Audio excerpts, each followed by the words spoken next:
بسم اللہ الرحمن الرحیم۔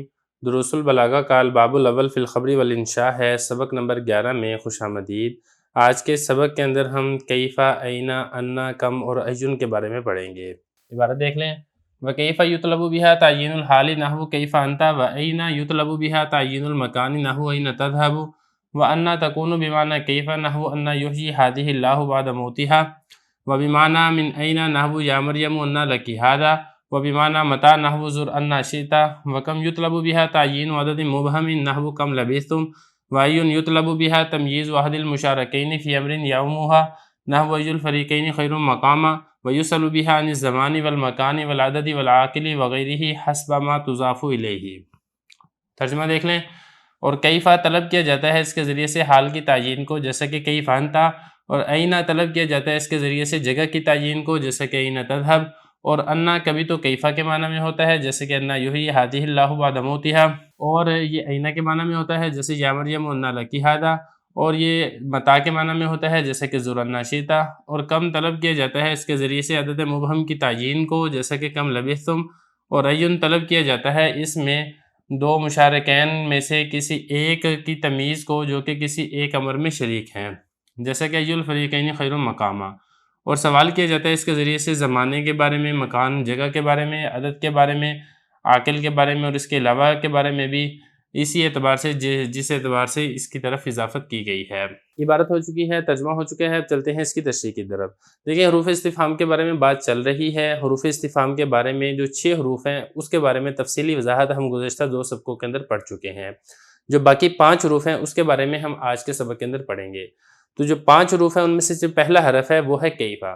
تو کیفا کے بارے میں بتا رہے ہیں کہ حروف استفہام میں سے یہ کل 7واں حرف ہے، اور اس کے ذریعے سے حال کی تعین کی جاتی ہے۔ جیسے کہ اگر کہا جائے گا کیفا انتا، تو مطلب یہ ہوگا کہ تم کس حال سے متصف ہو، یعنی ٹھیک ہو یا بیمار ہو، یا اسی طریقے سے کہ تم ابھی جا رہے ہو یا آ رہے ہو تو پیدل آ رہے ہو یا سوار ہو کے آ رہے ہو وغیرہ ذالکہ۔ خلاصہ یہ ہے کہ کیفا کے ذریعے سے حال کے بارے میں سوال کیا جاتا ہے۔ دیکھیں یہی بتا رہے ہیں وَكَيْفَ يُطْلَبُ بِهَا تَعْيِينُ الْحَالِ، اور کیفا اس کے ذریعے سے حال کی تعین کو طلب کیا جاتا ہے، جیسا کہ کیفا انتا۔ اس کے بعد اگلا حرف دیکھیں، اگلا حرف ہے اینا۔ یہ جو اینا ہے حروف استفہام میں سے 8واں حرف ہے، اور اینا کے ذریعے سے جگہ کی تعین کی جاتی ہے۔ جیسے کہ اگر سوال کیا جائے نا کہ اینا تذہب، تم کہاں جاؤ گے، تو آپ نے جواب کے اندر جگہ بتانی ہے کہ میں مسجد جاؤں گا، یا میں بازار جاؤں گا، یا میں دوسرے شہر جاؤں گا۔ یہ تو ہو گیا اینا کے بارے میں۔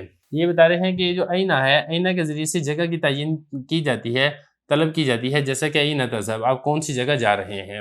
اس کے بعد جو اگلا حرف ہے اس کے بارے میں دیکھیں، اگلا حرف ہے انا۔ دیکھیں یہ جو انا ہے یہ حروف استفہام میں سے 9واں حرف ہے، اور یہ انا 3 معنوں میں استعمال ہوتا ہے۔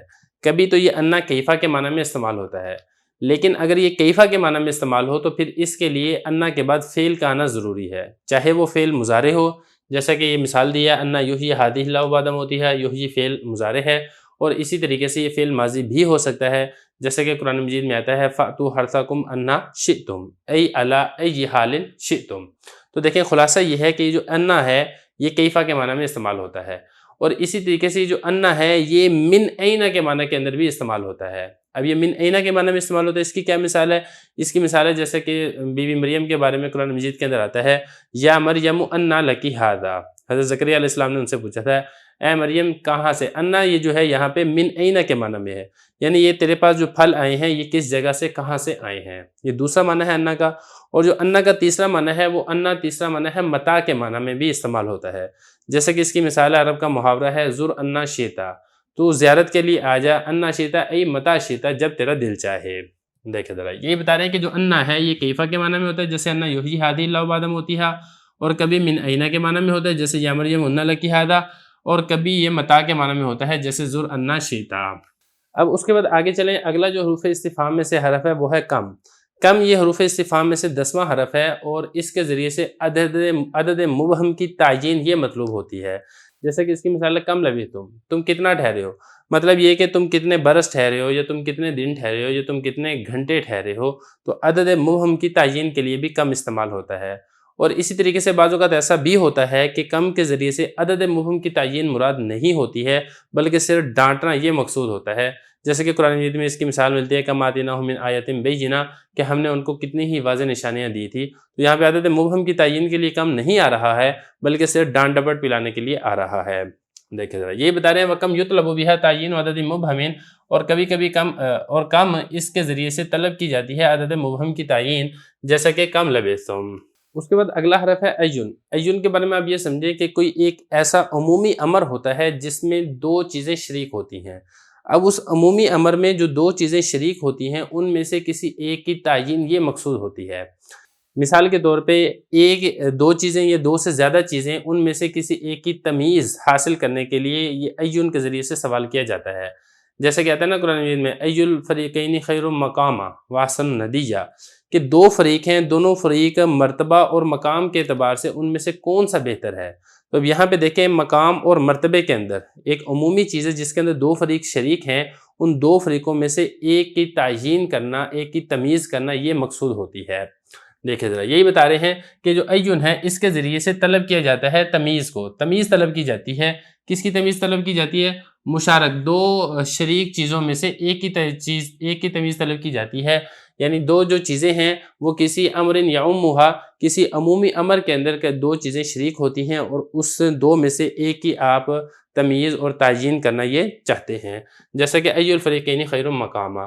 اب مقام اور مرتبے کے اندر دو فریق شریک ہیں، لیکن دو فریقوں میں سے کون سا فریق مقام اور مرتبے کے اعتبار سے اچھا ہے، اس کی تمیز حاصل کرنے کے لیے آپ یہاں پر ایون کے ذریعے سے سوال کر رہے ہیں۔ وَيُسْأَلُ بِهَا عَنِ الزَّمَانِ وَالْمَكَانِ وَالْعَدَدِ وَالْعَاقِلِ وَغَيْرِهِ حَسْبَ مَا تُضَافُ إِلَيْهِ، اور سوال کیا جاتا ہے اس ایون کے ذریعے سے زمانے کے بارے میں، جگہ کے بارے میں، عدد کے بارے میں، عاقل کے بارے میں، غیر عاقل کے بارے میں، اسی اعتبار سے جس اعتبار سے ایون کی اضافت ہو رہی ہے ان کی طرف۔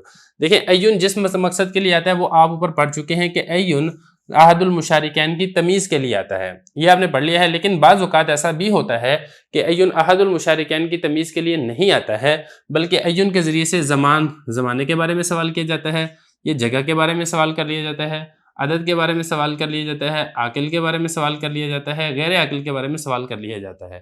تو کیسے پتہ چلے گا کہ ایون کے ذریعے سے کس کے بارے میں سوال کیا جا رہا ہے؟ تو دیکھیں یہ جو چیزیں ہیں اگر یہ مضاف الیہ واقع ہو ایون کے لیے، یعنی ایون مضاف ہو اور یہ جو زمانہ ہے زمانہ مضاف الیہ ہے، تو پھر یہ جو سوال ہے وہ زمانے کے بارے میں کیا جائے گا۔ یہ اسی طریقے سے ایون مضاف ہے اور جگہ یعنی مکان یہ مضاف الیہ ہے، تو پھر سوال مکان کے بارے میں کیا جائے گا۔ اسی طرح عدد ہے، اسی طرح عاقل ہے اور اسی طریقے سے غیر عاقل ہے۔ تو یہ انشاء ہے، انشاء کے جو بقیہ حروف ہیں 5 حروف، اور اسی اعتبار سے جو سارے کے سارے 11 حروف ہیں وہ کن مقاصد کے لیے آتے ہیں، کن معنی کے لیے آتے ہیں، وہ ساری کی ساری تفصیل ہو چکی ہے۔